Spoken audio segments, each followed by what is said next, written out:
We all say it is written. Whether you are a Pentecostal who is waging spiritual warfare against forces of darkness, or you are a philosopher, theologian who is arguing for the truths of the gospel against other truths, it's common for us to say something along the lines of, it is written, and then we say whatever was written. But we need to ask, why was it written, and why does it talk about it being written?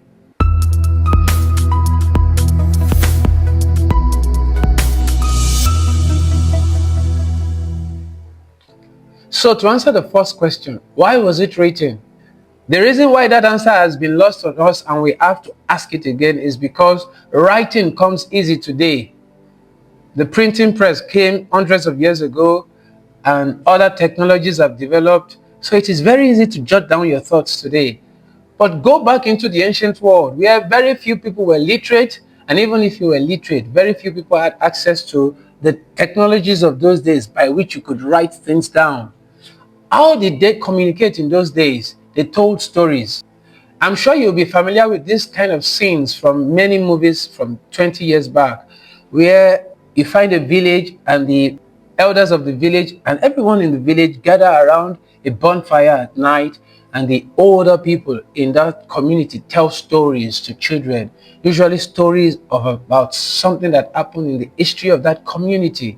That was how they passed on information, through storytelling, oral storytelling. And there were many stories that were told in those days through oral means.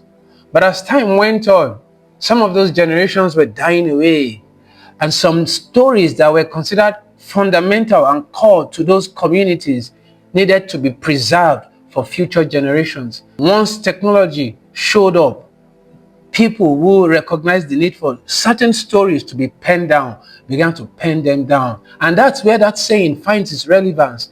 It is written. There were many stories floating around. There are many stories that have been told about the world, about our community, about humanity. Many stories have been told. But the Bible writers recognized that some stories were key. They needed to be written down. They couldn't be lost. And so they had them written down. The most important stories had to be written down. So when you hear it is written, Christ made that statement to start with. And he was basically letting you know that these stories are very, very important. They weren't the only stories. There were other stories floating around, but these ones were very, very important. And so they had to be written down. So anytime you say it is written, I want you to get that these stories that are written, some were written through the tears and sweat and blood of the writers because they were important, and you shouldn't treat them lightly. These deserve your full attention, your full engagement, your study, your praying, your reading. It deserves a lot from you because those who penned it down, they gave a lot to have it penned down. That's the first question. To the second question, there were many other things that were also written down because as technology improved, more people could then write down. They got better with producing their parchment, whether from skins of animals, of clays. Anyway, more people had access to write down, so more people wrote down stuffs. And you had more things going about. And so, same idea that was transformed into a different setting. At the earlier stage, it was hard to write down, and so some stories were written down. At a later stage, it was much easier to write down, not as easy as it is today, but it was much easier than prior to that season. So there were many other stories and writings around.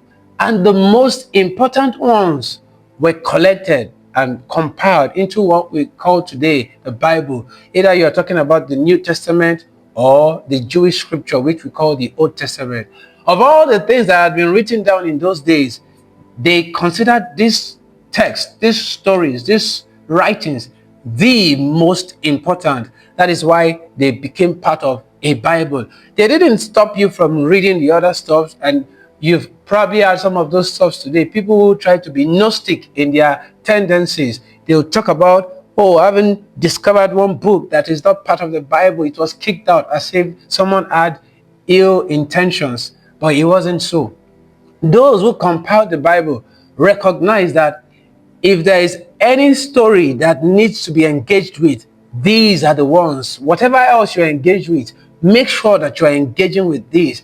And that's what came to be called canon of scriptures. So why was it written? Now you know.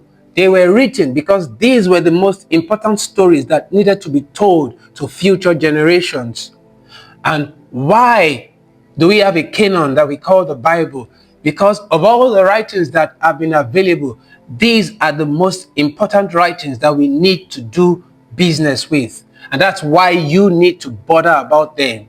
Those who wrote them and those who compiled them staked a lot, some literally their lives, in order to get us access to them. Don't joke with their own sacrifices. God bless you.